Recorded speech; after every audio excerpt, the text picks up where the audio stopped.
Selamat datang di Diseksi Psikologi, kanal yang membedah psikologi di setiap fase usia. Di sini, kami menjelaskan cara berpikir, emosi, dan perilaku manusia secara sederhana, logis, dan mudah dipahami. Jangan lupa follow dan subscribe agar kamu tidak melewatkan pembahasan psikologi menarik di video-video selanjutnya. Bayangkan waktu bukanlah sekadar deretan angka, melainkan siklus besar yang membentuk diri kita. Kita sering mengira kepribadian adalah hasil pilihan pribadi semata. Namun hari ini kita akan menelusuri kebenaran yang lebih dalam. Kita adalah produk dari zaman di mana kita dibentuk. Sejarah tidak hanya ada di buku teks, ia meresap ke ruang tamu, meja makan, dan cara pandang orang tua kita terhadap dunia. Mengapa kakek Anda menimbun barang bekas atau orang tua Anda terobsesi pada keamanan kerja? Mengapa Anda merasa sinis terhadap institusi?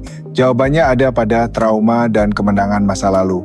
Kita akan membedah 5 generasi, Greatest Generation, Silent, Baby Boomers, Jones, dan Gen X. Ini adalah autopsi psikologis tentang bagaimana peristiwa global mencetak sirkuit saraf jutaan orang sekaligus. Untuk memahami ini, kita harus melepaskan kacamata masa kini dan melihat dunia melalui mata anak tahun 1930 atau remaja tahun 1968. Psikologi generasi bukan tentang stereotip oke boomer, melainkan studi adaptasi manusia terhadap lingkungan ekstrim. Mari kita mulai perjalanan ini dengan mereka yang membangun fondasi dunia modern kita. The Greatest Generation 1927, bayangkan menjadi anak berusia 10 tahun yang menyaksikan ayah Anda kehilangan segalanya, pekerjaan, tabungan, hingga rumah. Yang paling menakutkan adalah hilangnya kepastian bahwa hari esok akan lebih baik. Itulah masa depresi besar. Bagi mereka, kemiskinan bukan sekadar sejarah, tapi aroma dapur dan tekstur pakaian. Anda belajar sejak dini bahwa dunia tidak berhutang apapun. Anda melihat orang tua meregangkan satu porsi makanan untuk 3 hari, konsep membuang makanan menjadi dosa tak terampuni, sebuah trauma yang terbawa hingga ke meja makan cucu-cucu mereka kelak. Anda memakai sepatu bekas kakak sampai jari kaki menekuk, namun tak berani meminta yang baru karena melihat keputusasaan di mata orang tua. Anda belajar menekan keinginan agar tidak menjadi beban. Pelajaran psikologis pertamanya, keinginan adalah musuh kelangsungan hidup. Lalu, tepat saat ekonomi membaik dan Anda dewasa, dunia meminta darah Anda. Perang Dunia II meletus. Generasi ini tak diberi waktu bernapas. Dari kelaparan masa kecil, langsung ke medan perang masa muda.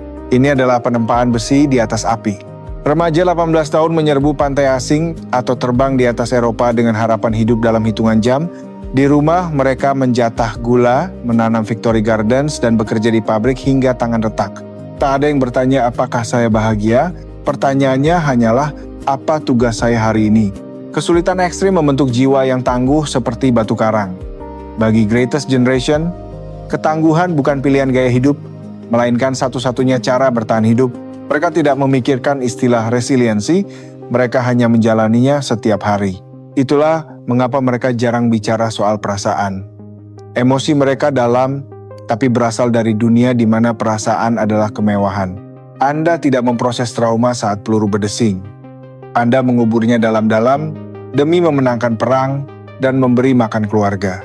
Generasi ini membangun pragmatisme stoik, keyakinan bahwa kesulitan tak terelakkan, mengeluh itu sia-sia, dan yang penting adalah tindakan selanjutnya. Tak ada ruang untuk introspeksi lama. Jika atap bocor, perbaiki. Jika dunia hancur, bangun kembali. Hadiah dari penderitaan itu adalah kemampuan supranatural untuk bertahan. Mereka bisa tenang dalam ketidakpastian dan memulai lagi dari nol tanpa drama. Mereka tidak menuntut keadilan dunia. Mereka hanya butuh tugas yang jelas dan kebebasan untuk menyelesaikannya. Mentalitas ini dibawa ke pabrik, ruang rapat, hingga pernikahan pasca perang. Cinta diekspresikan melalui penyediaan, bukan kata-kata. Aku mencintaimu berarti aku bekerja 14 jam agar kamu tidak lapar. Bahasa cinta mereka adalah pengorbanan diam-diam. Sadar atau tidak, pragmatisme ini diwariskan ke setiap generasi pengikutnya. Namun, bagi anak mereka, Silent Generation, dunia memiliki tantangan psikologis berbeda. Mari beralih ke generasi yang sering terlupakan namun sangat krusial ini. Silent Generation 1928,1945. Anda lahir ke dunia yang sudah terbakar. Depresi besar adalah satu-satunya realitas yang Anda kenal sejak bayi. Anda ingat ibu merebus tulang yang sama 2 kali demi sup. Itulah normalitas Anda.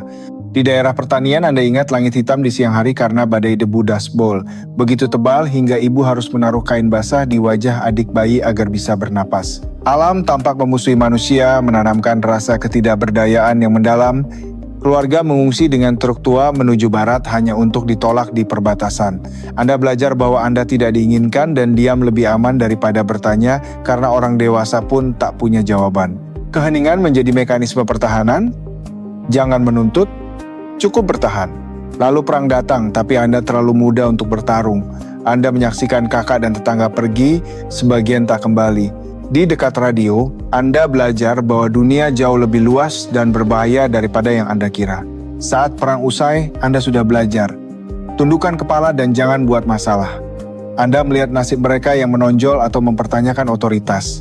Menjadi tidak terlihat adalah strategi evolusi terpintar di era ketidakpastian total.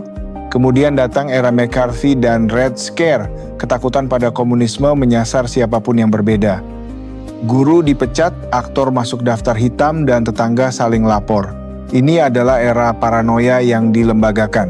Anda belajar bahwa kata atau teman yang salah bisa menghancurkan hidup. Ketika diam berarti aman, diam menjadi naluri. Bagi Silent Generation, konformitas bukan kurang imajinasi, melainkan taktik bertahan hidup yang canggih. Itulah mengapa mereka mengikuti aturan mengutamakan stabilitas di atas ekspresi diri. Mereka mengambil pekerjaan aman dan menikah muda. Ini menciptakan generasi dengan keandalan tinggi. Mereka yang datang awal tidak mengeluh, memperbaiki apa yang rusak tanpa pamrih. Silent Generation adalah jembatan kokoh yang menjaga dunia tetap berputar dalam diam, memungkinkan generasi berikutnya baby boomers untuk melompat dan berteriak lantang. Baby Boomers 1946,1964. Anda lahir dalam kemenangan, perang usai, ekonomi meledak. Orang tua Anda menginginkan kehidupan normal, rumah, halaman, dan banyak anak. Sebanyak 76 juta dari Anda lahir sekaligus, dunia seolah mengembang. Jalan raya baru, pinggiran kota, dan televisi di setiap rumah. Masa depan tampak seperti sesuatu yang harus dikejar. Optimisme adalah udara yang Anda hirup. Anda adalah pusat alam semesta demografis. Namun di balik itu, ada bayangan gelap. Anda tumbuh dengan latihan duck and cover di bawah meja sekolah, melihat ketakutan orang tua saat krisis rudal Kuba. Anda belajar bahwa dunia bisa berakhir dalam sekejap kilatan cahaya. Kondisi ini menciptakan dikotomi unik. Perasaan tak terkalahkan karena kemakmuran, sekaligus teror eksistensial yang dalam. Prinsipnya, hidup itu indah tapi rapuh, maka nikmatilah selagi bisa. Lalu retakan muncul.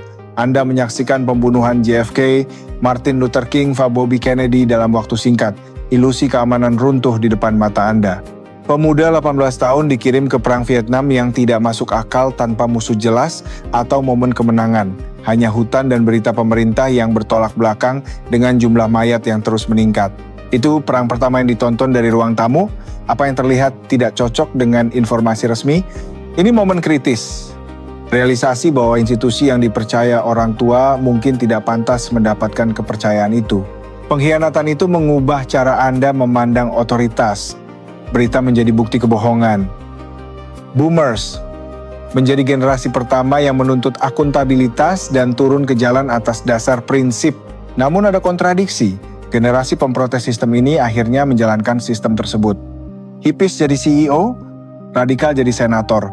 Mereka membangun ekonomi yang paling digerakkan oleh konsumen dalam sejarah. Mereka ahli dalam beradaptasi dan didorong keyakinan bahwa mereka bisa mengubah dunia. Dalam banyak hal, mereka memang melakukannya untuk tujuan yang baik maupun buruk. Kini kita bahas Generation Jones 1954,965. Jika lahir di tahun ini, Anda mungkin tak merasa cocok dengan cerita boomer. Anda tidak ikut Woodstock atau berbaris di Washington. Anda hanya menonton itu di TV saat berusia 8,10 tahun. Terlalu muda untuk bergabung, tapi cukup tua untuk percaya janji revolusi. Namun, Anda hanya mendapatkan sisa-sisanya. Anda remaja saat Nixon mundur karena Watergate. Menyaksikan presiden berbohong lalu menyerah adalah momen formatif yang mengajarkan bahwa pemegang kekuasaan benar-benar tidak bisa dipercaya.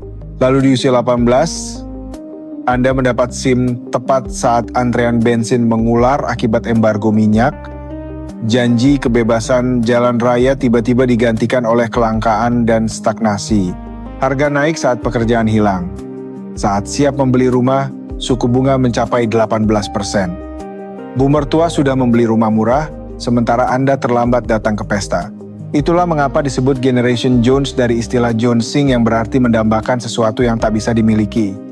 Generasi yang mengejar stabilitas yang selalu berada sedikit di luar jangkauan, Anda akhirnya berhenti, menunggu dan membangun kehidupan dari apa yang tersedia. Anda menjadi jembatan antara boomer idealis dan Gen X sinis, tumbuh di sela-sela celah sejarah. Tibalah kita di Generation X 1965-1980, si anak tengah sejarah yang terabaikan. Anda pulang sekolah ke rumah kosong tanpa pesan pengecekan atau pelacakan GPS dari orang tua. Anda masuk rumah dengan kunci di leher simbol latchkey kid. Anda mandiri di sore hari, menonton TV atau bersepeda sendirian sementara orang tua bekerja atau bercerai. Kondisi ini menanamkan kemandirian radikal. Anda belajar memecahkan masalah sendiri karena tak ada orang lain. Jika terluka, tangani sendiri. Jika bosan, ciptakan permainan. Ini memberi generasi Anda kebebasan sejati yang sulit dipahami anak zaman sekarang. Tanpa notifikasi atau jejak digital, Anda bisa menghilang berjam-jam layaknya hantu di siang hari. Kesalahan remaja tetap tersimpan di masa itu tanpa kamera atau tangkapan layar.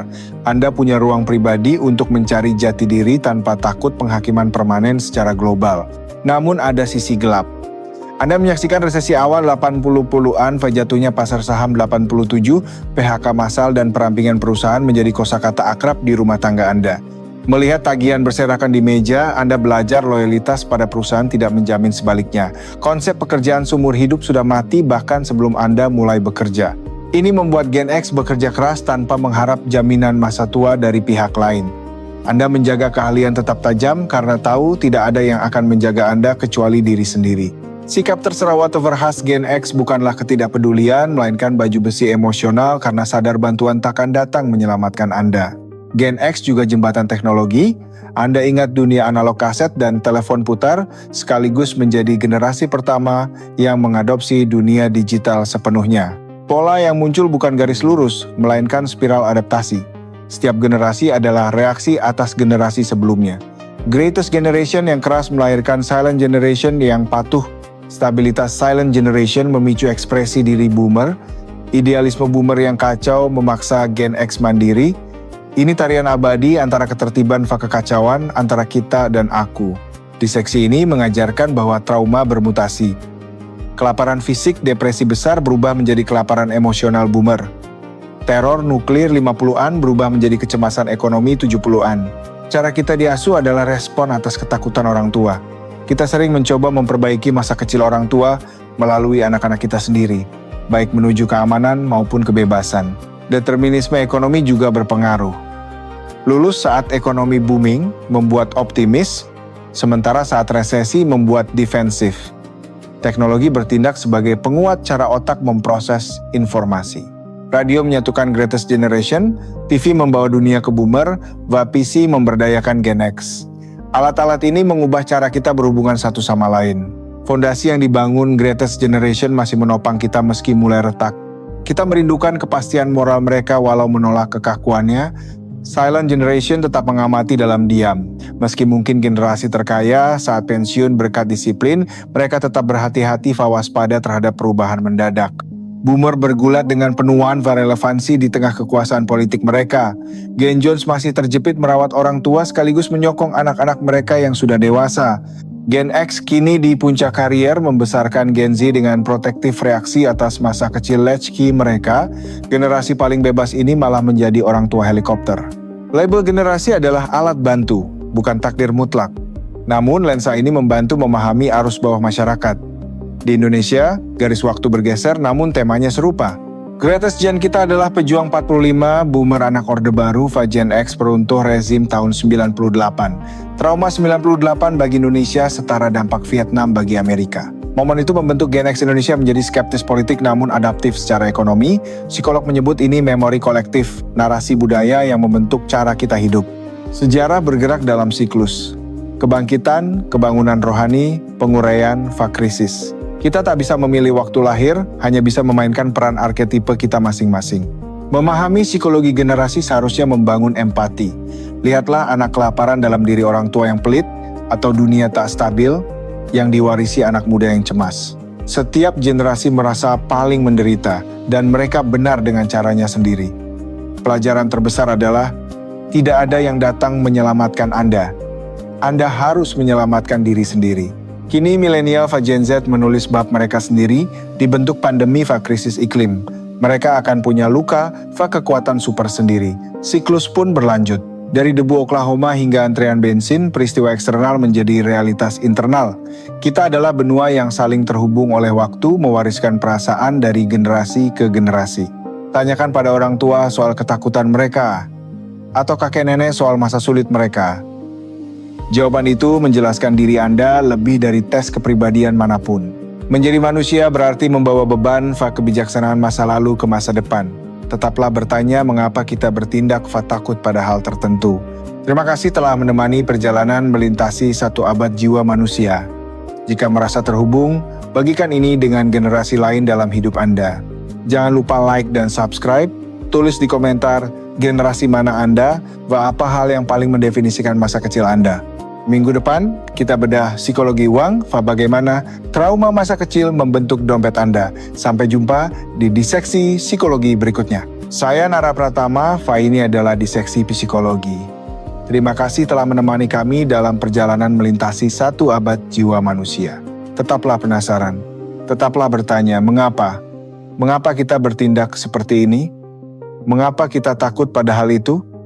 Seringkali jawabannya ada di masa lalu. Jangan lupa untuk like, subscribe, bunyikan lonceng notifikasi agar Anda tidak ketinggalan bedah psikologis kami berikutnya. Sampai jumpa di episode mendatang. Minggu depan, kita akan membedah sesuatu yang lebih personal. Psikologi uang, bagaimana trauma masa kecil membentuk dompet Anda. Sampai jumpa. Musik instrumental latar belakang meningkat, menampilkan kredit visual Fariset.